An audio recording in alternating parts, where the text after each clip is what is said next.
मित्राना बच्चों, आप सभी का आपके अपने YouTube channel SR UPBSC classes में बहुत बहुत स्वागत है। जैसा कि आप सभी लोग जान रहे हैं, यहाँ पर हम लोग एग्जाम बूस्टर की सीरीज लेकर के चल रहे हैं बच्चों, जिसमें हम लोगों ने फर्स्ट सेमेस्टर के एग्जाम बूस्टर में जूलॉजी के इंपॉर्टेंट क्वेश्चंस को देख लिया था। आज के लेक्चर में हम बात करेंगे थर्ड सेमेस्टर के एग्जाम बूस्टर की जूलॉजी के इंपॉर्टेंट क्वेश्चंस के बारे में। ठीक है, तो यहाँ पर first, third and fifth semester की 2024 में जो इंपॉर्टेंट क्वेश्चंस आपके आ सकते हैं उनके बारे में चर्चा करेंगे और उन क्वेश्चंस के आंसर भी हम यहाँ पर आपके इस यूट्यूब चैनल के ऊपर प्रोवाइड करेंगे। तो अभी तक अगर आप लोगों ने हमारे इस चैनल को सब्सक्राइब नहीं किया है तो कर लीजिए, और सब्सक्राइब करने के बाद में बेल आइकन दबाना बिल्कुल ना भूलिएगा, क्योंकि यहाँ पर जो भी वीडियो लेक्चर डाला जाएगा उसका नोटिफिकेशन सबसे पहले आप तक पहुंचेगा। ठीक है बच्चों, तो स्टार्ट करते हैं आज की क्लास। और आज की क्लास में जो इंपॉर्टेंट क्वेश्चन बन सकते हैं थर्ड सेमेस्टर के, उसको और एक क्वेश्चन या दो क्वेश्चन को हम यहाँ पर कवर करने का प्रयास करेंगे, क्योंकि जल्द से जल्द हमें ये सेमेस्टर्स खत्म करने हैं। ठीक है, इंपॉर्टेंट क्वेश्चंस आपके यूट्यूब के ऊपर ही, आपके इस चैनल के ऊपर फिनिश करना है। राइट, तो थर्ड सेमेस्टर वाले बच्चों लाइक करो क्लास को। चलो जी स्टार्ट करते हैं। तो देखिए यहां पर जो हमारा थर्ड सेमेस्टर का नाम है पेपर का, वो क्या है? तो उसका नाम है बेटा molecular biology, bio instrumentation and biotechnics. Molecular biology, bio instrumentation and biotechnics, ये हमारा थर्ड सेमेस्टर जूलॉजी के पेपर का नाम है। अब इस थर्ड सेमेस्टर जूलॉजी के पेपर में जो इंपॉर्टेंट क्वेश्चंस बन सकते हैं, उसमें से ये सारे के सारे जो क्वेश्चंस हैं बेटा, ये लॉन्ग क्वेश्चंस हैं आपके। ठीक है, long questions type of answers हम यहाँ पर आप लोगों को पढ़ाएंगे। तो मेनली ये लॉन्ग क्वेश्चंस आपके यहाँ पर दिए गए हैं। इन लॉन्ग क्वेश्चंस के बारे में हमको यहाँ पर पढ़ना है। अब देखते हैं कि यहाँ पर जितने लॉन्ग, मतलब 8 से 9 10 के आसपास लॉन्ग क्वेश्चन हमने यहाँ पर निकाले हैं, इसमें जो क्वेश्चंस आगे देखेंगे, पढ़ाते पढ़ाते जो भी क्वेश्चंस आगे हमको लगेगा कि इंपॉर्टेंट है, तो उसको ऐड ऑन कर देंगे क्लासेस के अंदर ही। ठीक है, लेकिन अभी जितने क्वेश्चंस आपको पता है वो तो कंप्लीट कराना ही कराना है, जिसमें सबसे पहला क्वेश्चन और सबसे इंपॉर्टेंट क्वेश्चन और सबसे ज्यादा पूछा जाने वाला क्वेश्चन आपका है कि यूकैरियोटिक्स में या यूकैरियोट्स में प्रतिलेखन प्रक्रिया और प्रतिलेखन कारकों की व्याख्या कीजिए। ठीक है, जितने भी हमारे यूकैरियोट्स हैं, इनके अंदर ट्रांसक्रिप्शन प्रोसेस को हमें पढ़ना है। किसको पढ़ना है बेटा? ट्रांसक्रिप्शन प्रोसेस को पढ़ना है। और जो ट्रांसक्रिप्शन प्रोसेस है, ट्रांसक्रिप्शन प्रोसेस को कराने वाले जो फैक्टर पाए जा रहे हैं यूकैरियोट्स में, उनको भी देखना है। ठीक है, तो यूकैरियोट्स में प्रतिलेखन प्रक्रिया और प्रतिलेखन कारकों की व्याख्या कीजिए। Explain the transcription process and transcription factor in eukaryotes. ये पहला क्वेश्चन हमारा हो गया। दूसरे क्वेश्चन की अगर हम लोग बात करें, तो दूसरा क्वेश्चन बेटा यहां पर दिया गया है प्रोकैरियोटिक आरएनए पॉलीमरेज। अब देखिए, प्रोकैरियोटिक और यूकैरियोटिक दोनों टाइप के आरएनए पॉलीमरेज पाए जाते हैं। तो यहाँ पर मेनली प्रोकैरियोटिक आरएनए पॉलीमरेज की बात हो रही है। तो प्रोकैरियोटिक आरएनए पॉलीमरेज की क्रियाविधि का वर्णन कीजिए। यानी कि जो प्रोकैरियोट्स में आरएनए पॉलीमरेज पाया जाता है, इसकी क्या क्रियाविधि होती है, उसके बारे में आपको एक्सप्लेन करना है। That mean describe the mechanism of prokaryotic RNA polymerase. ये शॉर्ट क्वेश्चन में आपका पूछा जा सकता है, लेकिन आप इसको लॉन्ग बना सकते हैं। थर्ड क्वेश्चन देखिए लिखा हुआ है आनुवांशिक कोडान पर विस्तार से चर्चा कीजिए। जो जेनेटिक कोडोन्स हैं, उनके ऊपर आपको डिटेल में चर्चा करनी है। तो जेनेटिक कोडोन के बारे में बताना है, उनकी कितनी संख्या होती है, 64 के आसपास होते हैं, ये कौन कौन से होते हैं उसके बारे में लिखना है। स्टॉप कोडॉन कौन से होते हैं, स्टार्ट कोडॉन कौन से होते हैं, हर एक जो कोडोन होता है वो किसको कोड कर सकता है, इस पे हमें चर्चा करनी है। That mean discuss on genetic code in detail. Long question है। नेक्स्ट क्वेश्चन, यूकैरियोट्स में अनुवादन की प्रक्रिया का वर्णन कीजिए। तो ट्रांसक्रिप्शन देख लिया, अब हमको ट्रांसलेशन भी देखना है। ठीक है, ट्रांसक्रिप्शन के साथ साथ ट्रांसलेशन को क्यों छोड़ा जाए, तो ट्रांसलेशन पे भी आपका क्वेश्चन बन सकता है, इंपॉर्टेंट है। फिफ्थ क्वेश्चन है लैक और ट्रैप ऑपरांड मॉडल की व्याख्या करें। है ना, लैक ऑपरांड मॉडल और ट्रैप ऑपरांड मॉडल, है ना, ये लैक और ट्रैप के नाम से जाना जाता है। ये जो मॉडल प्रस्तुत किया गया है, इसके बारे में बताइए। Explain the lac and trap operon model. Six question देके लिखा हुआ है यूकैरियोट्स में प्रतिलेखन स्तर पर जीन के नियमन का वर्णन करें। यूकैरियोट में प्रतिलेखन स्तर पर जीन के नियमन का वर्णन कीजिए। Describe the regulation of gene at transcriptional level in eukaryote. Transcriptional level in eukaryotes. चलो इसके बाद में, चलो 9 क्वेश्चंस यहां पर लॉन्ग लिए गए। इसके बाद में हमको देखना है कि विभिन्न प्रकार के अपकेंद्रण को समझाइए। अपकेंद्रण की अगर हम बात करें तो यहां पर सेंट्रीफ्यूगेशन की बात हो रही है, क्वेश्चन आता है ना। Explain various type of centrifugation. Next question यहां पर देखिए लिखा हुआ है बियर लैम्बर्ट नियम के अनुप्रयोग की विवेचना कीजिए। है ना, describe the applications of Beer Lambert law. Right, इसके बाद में आपका नेक्स्ट क्वेश्चन आता है एलिसा क्या है, इसे समझाइए। What is ELISA, explain it. एक प्रकार का एक्सपेरिमेंट है, इसके बारे में आपको बताना है, डिटेल में समझाना है, ठीक है। तो ये तो हमारे 9 क्वेश्चंस यहाँ पर जो थे, इसको आप कॉपी पेस्ट कर लीजिए। इन 9 क्वेश्चंस, ये लॉन्ग क्वेश्चंस हैं, इनके ऊपर हम चर्चा करेंगे एक एक करके। तो आज के क्लास में हम पहले क्वेश्चंस के बारे में डिस्कस करेंगे। चलो मैं इसको थोड़ा सा बड़ा कर देता हूँ, इससे आपको दिक्कत ना हो, ठीक है।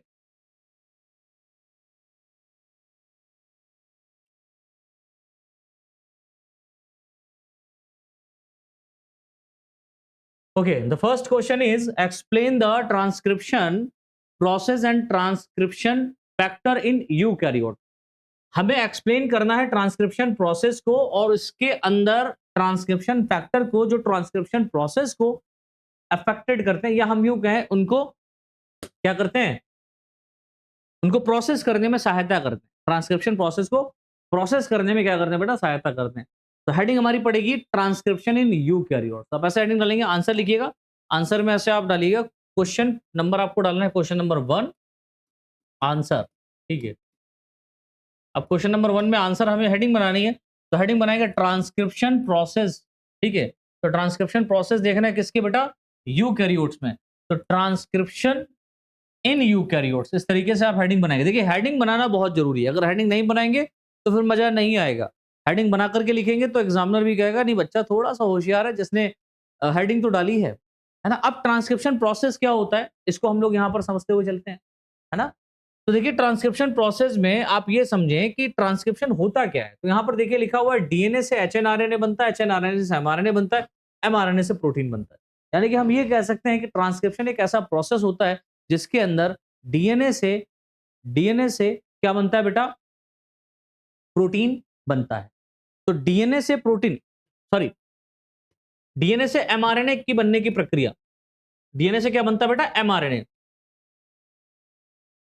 डीएनए से एमआरएनए। ये डीएनए से एक्चुअल में क्या बना बेटा, एमआरएनए बना है।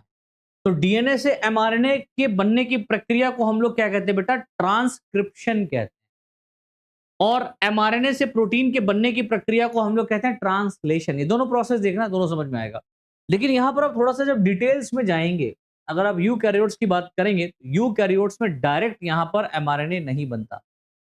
यहां पर क्या होता है, डीएनए से पहले हेट्रोजीनस एमआरएनए बनता है। और जब ये हेट्रोजीनस एमआरएनए बनता है, इस हेट्रोजीनस एमआरएनए के अंदर, ठीक है, आरएनए स्प्लाइसिंग एक प्रोसेस होता है, वो क्रिया होगी। और आरएनए स्प्लाइसिंग होने के बाद जो इंट्रॉन्स होते हैं उनको यहां से निकाल दिया जाता है, और जो एक्सॉन्स बचे होते हैं उनका यहां पर काम होता है। तो आरएनए स्प्लाइसिंग्स में, आरएनए स्प्लाइसिंग रीजन में या प्रक्रिया में इंट्रॉन्स को रिमूव कर दिया जाता है, और जो हमारे पास बचता है वो एमआरएनए होता है। यानी कि जब तक इंट्रॉन होता है एक्सॉन्स के बीच में, तब तक ये एमआरएनए एचएनआरएनए के रूप में जाना जाता है, ठीक है। एचएनआरएनए, हेट्रोजीनस आरएनए या न्यूक्लियर आरएनए, न्यूक्लियर आरएनए, क्योंकि न्यूक्लियस से ही डायरेक्ट ये बना हुआ, ठीक है। तो एचएन का मतलब क्या होता है बेटा, एचएन का मतलब होता है हेट्रोजीनस, या यहां पर इसको हम लोग प्रिकर्सर ऑफ आरएनए के नाम से जानते हैं। लाइक एमआरएनए का पूर्वगामी। पूर्वगामी कहने का मतलब क्या होता है कि एमआरएनए बनने से पहले वाली स्टेज, एमआरएनए बनने से पहले वाली स्टेज उसकी पूर्वगामी हो गई। यानी कि एमआरएनए का पूर्वगामी कौन है, एचएनआरएनए, ठीक है। एमआरएनए का पूर्वगामी कौन है बेटा, एचएनआरएनए है, हेट्रोजीनस न्यूक्लियर आरएनए है, ठीक है। आगे देखिए लिखा हुआ है एचएनआरएनए को हेट्रोजीनस न्यूक्लियर आरएनए इसलिए कहते हैं क्योंकि इसमें इंट्रॉन और एक्सॉन दोनों पोर्शन पाए जाते हैं। अब आप इस बात को भी समझें भाई, एचएनआरएनए को या हेट्रोजीनस आरएनए को हेट्रोजीनस आरएनए क्यों कहा जाता है। तो हेट्रोजीनस आरएनए को हेट्रोजीनस आरएनए इसलिए कहा जाता है क्योंकि इनमें आप देखते हैं इंट्रॉन वाला रीजन और एक्सॉन वाला रीजन दोनों ही पाए जाते हैं। अब इंट्रॉन जो होता है ये नॉन फंक्शनल पार्ट होता है और नॉन एक्सप्रेस्ड होता है। नॉन फंक्शनल पार्ट होता है और नॉन एक्सप्रेस्ड होता है, यानी कि इसका कोई फंक्शन नहीं होता और ये अपने आप को एक्सप्रेस भी नहीं करता है, लेकिन इसका यहाँ पर रोल बहुत बड़ा है, ठीक है, रोल काफी बड़ा है। वहीं पर एक्सॉन्स की बात करें तो एक्सॉन कैसा होता है बेटा, फंक्शनल होता है, और फंक्शनल होने के साथ साथ ये अपने आप को एक्सप्रेस कर सकता है। और सबसे इंपॉर्टेंट बात क्या है कि जो एक्सॉन्स होते हैं इन एक्सॉन्स में अमीनो एसिड को कोड करने की क्षमता पाई जाती है।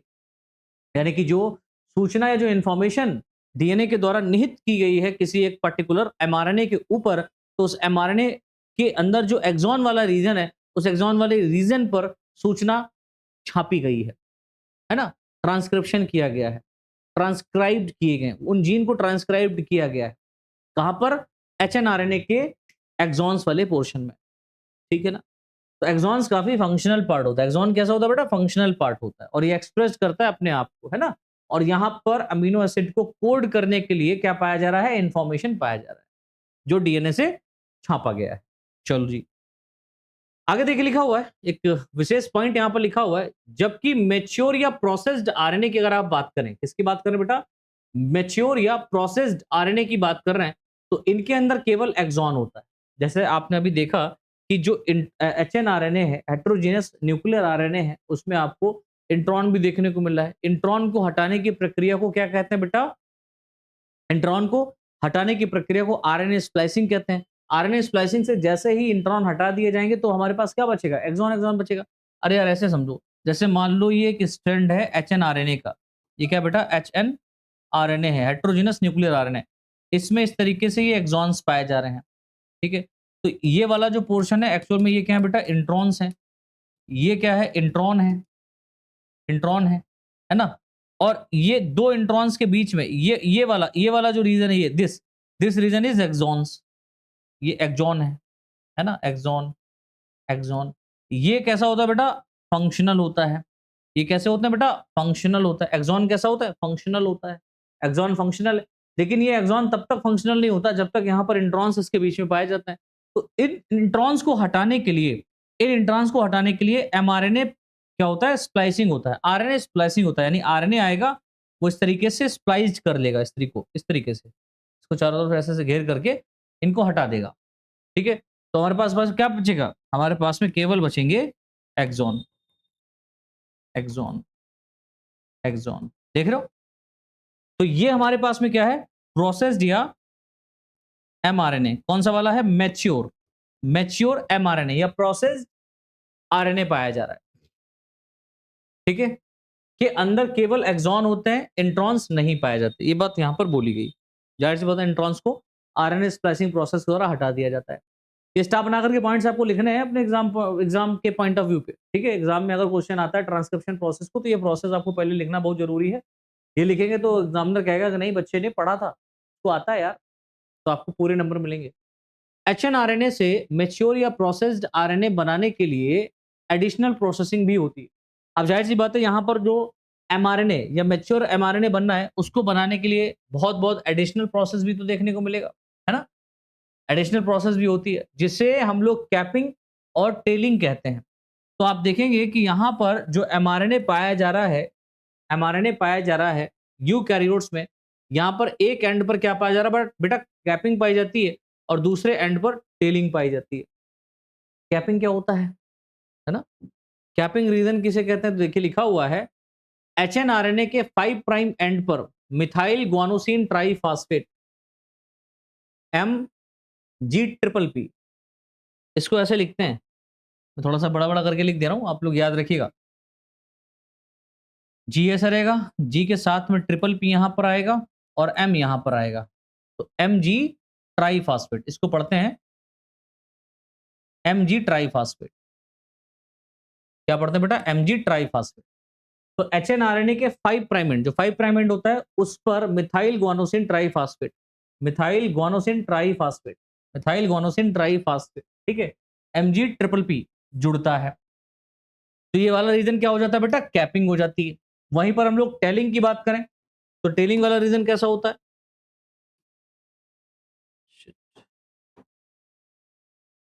टेलिंग वाले रीजन की बात करें तो देखो लिखा हुआ है, एचएनआरएनए के 3 प्राइम एंड पर 200 से लेकर के 300 तक, ठीक है? एचएनआरएनए के 3 प्राइम एंड पर, एचएनआरएनए के कहां पर बेटा? 3 प्राइम एंड पर 200 से लेकर के 300 तक एडिनिलिक एसिड रेजिड्यू, मैंने क्या बताया? 200 से लेकर के 300 तक 3 प्राइम एंड पर क्या पाया जाता है बेटा? एडिनिलिक एसिड रेजिड्यू अटैच्ड होते हैं, है ना? एडिनिलिक एसिड के रेजिड्यू अटैच होते हैं इस प्रतिक्रिया को पॉलीएडेनाइलेशन कहते हैं, यानी कि जो प्रक्रिया है इसको पॉलीएडेनाइलेशन कहते हैं, एवं बनने वाली टेल को पॉली ए टेल कहते हैं। और यहाँ पर जो टेल बनती है बच्चा, जो पूंछ वाला भाग पोर्शन यहाँ पर बनता है, उसको हम लोग पॉली ए टेल के नाम से जानते हैं। अब देखिए टेलिंग में एक और पोर्शन लिखा हुआ है कि कैपिंग व टेलिंग के बाद एचएनआरएनए एमआरएनए में चेंज होता है। जैसे ही कैपिंग और टेलिंग वाला रीजन होगा, ये कैपिंग और टेलिंग के बाद में ही एचएनआरएनए क्या होता है, एक मैच्योर आरएनए में, ठीक है, एक एमआरएनए में, एचएनआरएनए एमआरएनए में क्या होता है बेटा, चेंज हो जाता है। आगे देखिए लिखा हुआ है इंट्रॉन्स को हटाने की एक्टिविटी को, यानी कि जो यहाँ पर इंट्रॉन्स पाए जा रहे हैं, उन इंट्रॉन्स को हटाने की जो एक्टिविटी है ना, जो प्रतिक्रिया है, इसको हम लोग किस नाम से जानते हैं? तो देखिए लिखा हुआ है इंट्रॉन्स को हटाने की एक्टिविटी को आरएनए स्प्लाइसिंग कहते हैं। यानी कि यहाँ पर जो इंट्रॉन्स हटाए जा रहे हैं एचएनआरएनए के अंदर, कहाँ पर बेटा? एचएनआरएनए में जो इंट्रॉन्स हटाए जा रहे हैं, इस प्रोसेस को हम लोग क्या कहते हैं? आरएनए स्प्लाइसिंग कहते हैं। ठीक है, अब हम यहाँ पर थोड़े से प्रोसेस को देखते हैं भाई कि हमारे एमआरएनए में या जो यहाँ पर प्रोसेस होता है ट्रांसक्रिप्शन का, वो कैसे होता है। बड़ा सिंपल है बेटा, आप लोगों ने ये पढ़ा है, नहीं पढ़ा है तो आप लोग दोबारा से इसको देख लीजिएगा, पूरा समझ में आ जाएगा। जैसे यहाँ पर एक ये डीएनए स्ट्रैंड पाया जा रहा है, इस डीएनए स्ट्रैंड में आपको एक 5 प्राइम एंड यहाँ पर देखने को मिल रहा है, इसका अपोजिट क्या हुआ, 3 प्राइम एंड होगा, यहाँ पर 3 प्राइम एंड पाया जा रहा है या 5 प्राइम एंड होगा। इसमें से बेटा एक कोडिंग स्ट्रैंड होता है, एक टेम्पलेट स्ट्रैंड होता है, इस पर हमने डिटेल में चर्चा किया हुआ है, ठीक है, आप पूरा समझ लीजिएगा। और ये क्या है बेटा? डीएनए है हमारा, ये क्या है? डीएनए है। तो यहां पर जो बेटा कोडिंग स्ट्रैंड होता है, इस कोडिंग स्ट्रैंड से यहां पर क्या पाया जा रहा है? ये आरएनए पॉलीमरेज पाया जा रहा है, जो कि एमआरएनए को बनाने का प्रयास करेगा। This is the mRNA. और यहां पर बीच बीच में आप देख रहे हो ब्लैक ब्लैक कलर का, मैं इसको थोड़ा सा हाईलाइट भी कर दे रहा हूं, दिस इज द इंट्रॉन्स, इन्हें इंट्रॉन्स कह रहे हैं। और जो रेड कलर का इस तरीके से पॉइंट में है, इसको एक्सॉन कह रहे हैं। और इसका ये वाला जो रीजन है 5 प्राइम एंड है, क्योंकि देखो ये 3 प्राइम टू 5 प्राइम एंड पर, ये 3 प्राइम टू 5 प्राइम एंड पर क्या पाया जा रहा है बेटा? ये वाला, ये टेम्पलेट स्ट्रैंड पाया जा रहा है। इस टेम्पलेट स्ट्रैंड से, मतलब कोडिंग स्ट्रैंड से कोड किया जाएगा टेम्पलेट स्ट्रैंड पर। तो यहां पर इस टेम्पलेट स्ट्रैंड से कौन जुड़ता है आकर के बेटा? आरएनए पॉलीमरेज एंजाइम आकर के जुड़ता है। ये कौन है? RNA polymerase enzyme. ये आरएनए पॉलीमरेज एंजाइम आकर के जुड़ गया मुस्कुराता हुआ, है ना? और यहां से इसने एमआरएनए स्ट्रैंड को बनाना शुरू किया। एमआरएनए स्ट्रैंड जब बनेगा तो उसमें आप देखेंगे एक तो इंट्रॉन होगा और दूसरा एक्सॉन वाला पोर्शन होता है। तो जो 5 प्राइम वाला एंड होता है, इसको हम लोग कैप रीजन कहते हैं, या इसको कैपिंग कहते हैं, जिसके ऊपर मिथाइल गोनोसिन ट्राइफॉस्फेट जुड़ा होता है। और जैसे ही यहाँ पर ये जैसे ही एचएनआरएनए हमारे पास बन जाएगा, ये डिटैच होगा, यहाँ से अलग होगा। अलग होने के बाद में आप देखेंगे एक 5 प्राइम होगा तो दूसरा 3 प्राइम एंड होगा, है ना? ये एचएनआरएनए पाया जा रहा है, राइट? तो इसका जो 3 प्राइम एंड होगा, इस 3 प्राइम एंड को हम लोग बोलते हैं पॉली एडेनाइलेशन। क्योंकि इसको पॉली ए टेल कहो या पॉली एडेनाइलेशन को, क्यों? क्योंकि यहाँ पर 200 से लेकर के 300 तक residue of adenylic acid add रहते हैं। 200 to 300 residue of adenylic acid added here, है ना? यहाँ पर 200 से लेकर के 300 तक 3 प्राइम एंड पर प्रेजेंट होते हैं। और यहाँ पर 5 प्राइम एंड पर आप देख रहे हैं कि मिथाइल गुआनोसिन ट्राइफॉस्फेट भी पाया जा रहा है। और यहाँ पर बेटा जो इंट्रॉन्स थे, ये क्या थे बेटा? इंट्रॉन्स। इन इंट्रॉन्स को हटाने के लिए एचएनआरएनए पर आरएनए स्प्लाइसिंग प्रोसेस होगा। तो इस तरीके से आरएनए आएगा और इनको क्या करेगा? जो इंट्रॉन्स है इनको यहाँ से रिमूव कर देगा। And this process is known as, क्या कहलाएगा? RNA splicing. This is the RNA splicing. RNA splicing होते ही क्या होगा? जो एचएनआरएनए है वो मेनली किस में चेंज हो जाएगा बेटा? एमआरएनए पर। यानी कि यहाँ पर एक पूरी एक टेल पाई जाएगी, जिसको हम लोग इंट्रॉन कहेंगे। ये एक मैच्योर या प्रोसेस्ड एमआरएनए होगा या आरएनए होगा, जिसके 5 प्राइम एंड पर डेफिनेटली मिथाइल गोनोसिन ट्राइफॉस्फेट ही जुड़ा हुआ है, और इसके 3 प्राइम एंड पर पॉली ए टेल, मतलब 200 से लेकर के 300 residue of adenylic acid present है। और ये जो स्ट्रक्चर बनेगा जाकर के ये वाला, ये एक मैच्योर या मैसेंजर एमआरएनए के या मैसेंजर आरएनए के रूप में जाना जाएगा। तो process of transcription in eukaryote, eukaryotes में प्रोसेस कुछ ट्रांसक्रिप्शन का इस तरीके से होता है। आई होप आपको समझ में आया होगा, नहीं आया दोबारा से रिपीट करके देख लीजिएगा क्लास, ठीक है?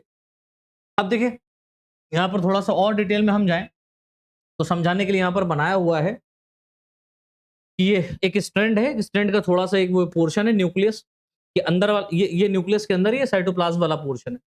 इसको ये वाला जो पोर्शन है, this is the nucleus, this is the cytoplasm. ये न्यूक्लियस हो गया, this is the nucleus and this is the cytoplasm. ये दोनों अलग अलग पोर्शन हो गए। अब क्या होगा कि जो 3 प्राइम एंड यहां पर है, इसका 5 प्राइम एंड यहां पर है, इसका 3 प्राइम एंड यहां पर है, इसका 5 प्राइम एंड यहां पर है।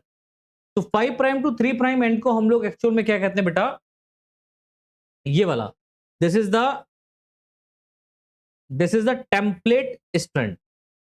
5 prime to 3 prime is the, sorry 3 prime to 5 prime is the template strand. ये 3 prime to 5 prime is the template strand and this is the this 3 prime to 5 prime. इधर वाला 3 प्राइम टू 5 प्राइम क्या हो जाएगा, ये वाला strand जो हो जाएगा, this is the coding strand.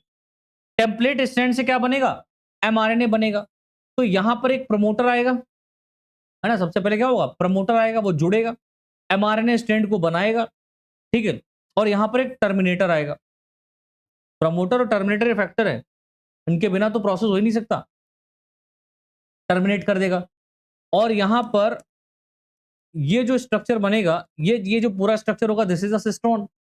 और यहां पर एमआरएनए बन गया। ये एमआरएनए चला जाएगा कहां पर बेटा, ये ट्रांसक्रिप्शन हो गया। तो ट्रांसक्रिप्शन क्या होता है, डीएनए से, ये देखो डीएनए से, दिस इज द, ये वाला देखो, डीएनए से, ये डीएनए था बेटा, ये डीएनए से एमआरएनए का बनना, ये डीएनए था और ये एमआरएनए है।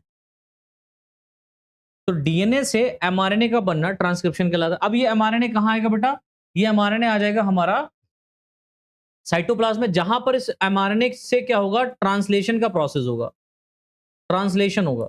तो ट्रांसलेशन में क्या होगा, प्रोटीन बन जाएगा। तो ट्रांसक्रिप्शन में क्या होता है, डीएनए से एमआरएनए बनता है, एमआरएनए से प्रोटीन बनने का प्रोसेस क्या कहलाता है, ट्रांसलेशन कहलाता है। और डीएनए से एमआरएनए का बनने का प्रोसेस ट्रांसक्रिप्शन कहलाता है। तो ये थोड़ा सा एक प्रोसेस यहां पर समझाने का प्रयास था, आई होप आपको समझ में आ गया होगा। अब हम बात करते हैं transcription factor in eukaryotes. Eukaryotes के अंदर जो ट्रांसक्रिप्शन फैक्टर पाया जा रहा है वो किस तरीके का है, ठीक है, समझते हैं। तो ट्रांसक्रिप्शन फैक्टर इन यूकैरियोट्स में जो ट्रांसक्रिप्शन फैक्टर पाए जा रहे हैं वो कैसे हैं, तो देखिए लिखा हुआ है, ट्रांसक्रिप्शन फैक्टर ट्रांसक्रिप्शन प्रोसेस के लिए इंपॉर्टेंट प्रोटीन के रूप में पाए जाते हैं। तो ट्रांसक्रिप्शन फैक्टर होते हैं, ये ट्रांसक्रिप्शन फैक्टर जो होते हैं, ये ट्रांसक्रिप्शन प्रोसेस को कराने के लिए एक इंपॉर्टेंट फॉर्म में प्रेजेंट होते हैं, प्रोटीन के रूप में पाए जा रहे हैं। जैसे हम यहां पर बात करते हैं, सबसे पहला आरएनए पॉलीमरेज, ठीक है। एक्चुअल में ये एक एंजाइम होता है, लेकिन एक फैक्टर के रूप में काम करता है। अगर ये ना हो तो ट्रांसक्रिप्शन प्रोसेस ना हो। देखिए लिखा हुआ है, यूकैरियोट्स में ये है आरएनए पॉलीमरेज एंजाइम्स प्रोकैरियोट के कंपेयर में मोर कॉम्प्लिकेटेड होता है। अगर आप प्रोकैरियोट्स की बात करें और कंपेयर करें यूकैरियोट से, तो आप ये कह सकते हैं कि प्रोकैरियोट में जो आरएनए पॉलीमरेज एंजाइम पाया जा रहा है वो मोर कॉम्प्लेक्स होता है, कहां पर, यूकैरियोट्स में, ठीक है। अब यहां पर जो आरएनए पॉलीमरेज एंजाइम है वो फॉलोइंग टाइप से पाया जाता है, जैसे RNA polymerase enzyme first, second, third. इन तीनों का काम अलग अलग होता है। जैसे आरएनए पॉलीमरेज फर्स्ट क्या करेगा, आरआरएनए को सिंथेसाइज करेगा। आरएनए पॉलीमरेज सेकंड क्या करेगा, एमआरएनए को बनाएगा। और टीआरएनए को बनाने के लिए आरएनए पॉलीमरेज एंजाइम थर्ड यहां पर पाया जाएगा। आरएनए पॉलीमरेज एंजाइम यहां पर थर्ड पाया जाएगा टीआरएनए को बनाने के लिए, ठीक है। नेक्स्ट पॉइंट देखिए लिखा हुआ है, यूकैरियोट्स, या नेक्स्ट फैक्टर यहां पर, यूकैरियोट्स के आरएनए पॉलीमरेज में प्रोकैरियोटिक आरएनए पॉलीमरेज एंजाइम के रूप जैसे ही अल्फा, बीटा और बीटा डैश के समान सब यूनिट्स इंक्लूड होती हैं, एवं इसमें इसके अलावा कई और भी सब यूनिट्स पाए जाते हैं। तो अल्फा, बीटा, बीटा डैश जो यहाँ पर फैक्टर पाए जा रहे हैं वो तो प्रेजेंट ही है, ये आपको प्रोकैरियोट्स में भी देखने को मिल रहे हैं। लेकिन इसके अलावा भी यहाँ पर कुछ ऐसे फैक्टर होते हैं जो यूकैरियोट्स में आरएनए पॉलीमरेज एंजाइम के अंदर प्रेजेंट होते हैं। आगे देखिए लिखा हुआ है, इसके टेम्पलेट डीएनए में प्रतिलिपित क्रिया, इसके टेम्पलेट डीएनए में प्रतिलिपित किया जाने वाला जीन होता है। यानी कि जो टेम्पलेट डीएनए होता है, ये टेम्पलेट डीएनए क्या करेगा, ये टेम्पलेट डीएनए क्या करेगा, स्पेशली ये टेम्पलेट डीएनए प्रतिलिपित करेगा। मतलब टेम्पलेट डीएनए से एमआरएनए बनेगा, तो एमआरएनए के ऊपर कुछ इंफॉर्मेशन रखी जाएगी, कुछ इंफॉर्मेशन निहित की जाएगी। तो जो इंफॉर्मेशन निहित की जा रही है वो टेम्पलेट डीएनए के द्वारा की जा रही कोडिंग स्ट्रैंड को देख करके। ठीक है, आगे देखिए लिखा हुआ है, इसमें यूकैरियोटिक प्रोमोटर्स में फॉलोइंग टाइप के एलिमेंट्स का मिक्सचर होता है। ठीक है, अगर आप देखेंगे तो यूकैरियोटिक जो प्रोमोटर होते हैं इसमें फॉलोइंग टाइप के एलिमेंट्स का मिक्सचर होता है। जैसे यहां पर आप देखेंगे कि इसके ट्रांसक्रिप्शन की स्टार्टिंग से, इसकी ट्रांसक्रिप्शन की स्टार्टिंग से 25 से लेकर के 30 के बीच में, यानी कि ट्रांसक्रिप्शन प्रोसेस में जो नाइट्रोजनस बेसेस यहां पर अरेंज किए गए हैं उसमें 25 टू 30 के आसपास जो नाइट्रोजनस बेस प्रेजेंट है उनके बीच में बेटा एक टाटा रिच एरिया होता है ना, थाइमिन एडेनिन रिच एरिया, ये वाला टाटा रिच मतलब थाइमिन एडेनिन बहुत ज्यादा यहां पर प्रेजेंट होता है, तो टाटा रिच एरिया प्रेजेंट होता है। इसमें जीसी बॉक्स प्रोमोटर सीक्वेंस पाया जाता है, guanine cytosine box promoter sequence भी यहां पर आपको देखने को मिलता है। ठीक है, एंड लास्ट यहां पर जो फैक्टर है वो है इसमें एनटीपीएस। ठीक है, इसमें एनटीपीएस और मैग्नीशियम आयन को फैक्टर के रूप में पाए जाते हैं जो प्रतिलेखन प्रक्रिया यानी कि ट्रांसक्रिप्शन प्रोसेस के लिए, ट्रांसक्रिप्शन प्रोसेस को आगे बढ़ाने में मदद करते हैं। ठीक है, तो एनटीपीएस और मैग्नीशियम आयन भी यहां पर क्या है बेटा, एक को फैक्टर के रूप में पाए जा रहे हैं जो कि ट्रांसक्रिप्शन प्रोसेस को आगे बढ़ाने का काम करते हैं। तो इस तरीके से बेटा हमने यहां पर देख लिया कि जो मेनली हमारा क्या है, ट्रांसक्रिप्शन प्रोसेस है, यानी कि पहला क्वेश्चन हमारा कंप्लीट होगा, explain the transcription process and transcription factor in eukaryotes. एक लॉन्ग क्वेश्चन था, ये लॉन्ग क्वेश्चन हमारा कंप्लीट होता है। इसमें दो आपके शॉर्ट क्वेश्चन बन जाएंगे, पहला तो ये ट्रांसक्रिप्शन प्रोसेस को समझाइए, एक तो ये बन गया, अरे एक शॉर्ट क्वेश्चन में आ जाएगा। दूसरा ट्रांसक्रिप्शन यूकैरियोट्स में ट्रांसक्रिप्शन प्रोसेस को कराने के लिए जो फैक्टर इनरोल होते हैं, ठीक है, ट्रांसक्रिप्शन फैक्टर होते हैं, उन पर टिप्पणी लिखिए, तो वो भी आपका यहाँ पर बन गया। 4-5 पॉइंट आपको लिख देने, शॉर्ट क्वेश्चन आपका हो गया। ठीक है, तो दो शॉर्ट मिलाकर के एक लॉन्ग आपका तैयार। क्लियर, एक लॉन्ग क्वेश्चन हमारा ये कंप्लीट होता है। इसके बाद में सेकंड जो क्वेश्चन हमारा होगा, सेकंड क्वेश्चन यहाँ पर जो दिया गया है कौन सा है बेटा, देख लेते हैं। प्रोकैरियोटिक आरएनए पॉलीमरेज की क्रियाविधि का वर्णन कीजिए। ठीक है, describe the mechanism of prokaryotic RNA polymerase. इसको हम लोग नेक्स्ट क्लास में डिस्कस करेंगे। तो आज के लिए इतना ही, बहुत बहुत धन्यवाद। अगर क्लास आपको समझ में आई है और इसी तरीके की क्लास आपको कंटिन्यू फॉर्म में चाहिए तो आप लोग इस वीडियो को ज्यादा से ज्यादा शेयर कीजिए। चैनल सब्सक्राइब नहीं किया तो चैनल को सब्सक्राइब कर लीजिए, बेल आइकन दबा लीजिए और वीडियो को लाइक करना ना भूलें और कमेंट करके बताइए कि आपको और भी क्लासेस आगे की चाहिए। ठीक है बच्चों, मिलते हैं नेक्स्ट क्लास में, तब तक के लिए आप सभी को जय हिंद, जय भारत।